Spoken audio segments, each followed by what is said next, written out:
All right, if you're getting ready for the TCS NQT exam, you are in exactly the right place. We're about to break down a super clear strategic guide that's going to help you not just pass, but totally crush it.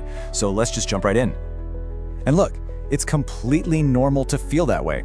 For IT freshers and CSE grads, this exam can feel like a huge, intimidating mountain to climb.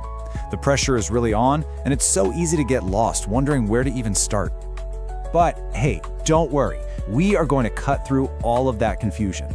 This whole explainer is designed to give you a simple, proven strategy, a clear path forward that's going to make your prep feel focused, manageable, and a whole lot more effective. Okay, before we dive into any specific subjects, we've got to talk about the single most important rule of this exam. Seriously, if you miss this, nothing else you do will even matter. This right here gets to the absolute core truth of the TCS NQT. You could be the most brilliant coder out there, but if you don't clear this first section, well, nobody will ever know. Your skills will literally be invisible. That first aptitude test, it's the ultimate gatekeeper. And this lays it out perfectly. Here's how you need to think about it. Step 1, you absolutely have to pass the foundation aptitude test. There's no way around it. It's only after you clear that hurdle that anyone even looks at your coding section. That, my friends, is the golden rule. So, with that golden rule firmly in our minds, let's break down the overall structure of the exam into its two critical parts. So on the left, you've got section 1, which we're calling the gatekeeper.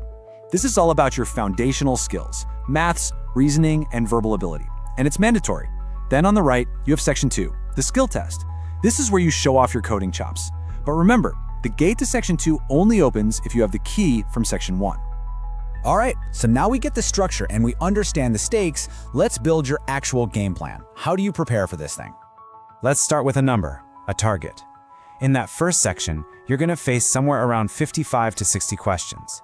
Now the competition is fierce, but here's the good news, there's no negative marking. So what you need is a safe target. You should be aiming to get at least 50 questions right.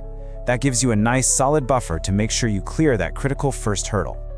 Now, for mathematical aptitude, you can forget about advanced calculus or anything crazy like that.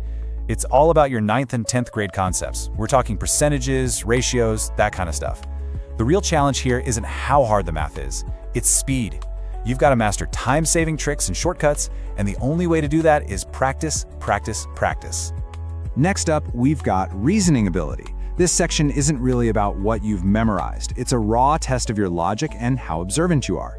You'll want to focus your practice on a few key areas. Those tricky arrangement puzzles, direction-based problems, and for sure, the logic of open and closed dice questions. And for verbal ability, don't think of this as your high school English class. You're going to face conceptual, competitive level questions. And what that means is that pure guessing just won't cut it. You need a rock-solid foundation in grammar. It's absolutely essential, because here, the concepts are everything. So, once you're feeling confident with your aptitude, it's time to dive into coding. First things first, pick one language, maybe Java, maybe Python, and just stick with it. Really master the fundamentals, how to handle input, process it, and get the right output. But if you're aiming for those bigger salary packages, you have to get comfortable with data structures and algorithms.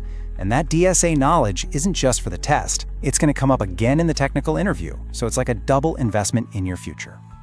So, why are we going through all this? What's the payoff? Let's take a look at what you're actually working towards, because this is the part that gets really exciting. Your performance on this exam directly decides which salary tier you fall into.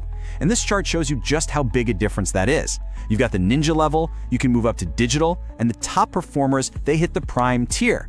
I mean, just look at the massive jump between those packages. And here it is laid out in a table. The ninja roll, that's going to land you a package around 3.5 lakhs per annum. Pretty good start. But the digital roll, that bumps you up to the 5 to 6 LPA range. And the prime roll, we're talking a fantastic 9 to 11 LPA. Your preparation literally sets the trajectory for your starting career.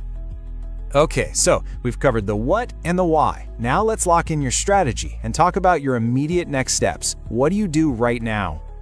If you only take one single thing away from this entire explainer, please let it be this. This is the heart of the whole strategy. Master your aptitude section well before the exam. Why? So that in those final crucial weeks, your brain can be 100% focused on just one thing, coding. And here's what that actually looks like on a timeline. In your early prep phase, you go all in on aptitude. Just build that strong, unbreakable foundation. Then, as the exam gets closer, you shift your main focus to intense coding practice while just doing some light revision on the aptitude concepts you already know inside and out.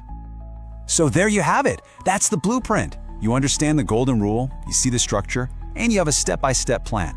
The only question left to ask yourself is this: with this strategy in your hands, which one of those tiers are you aiming for?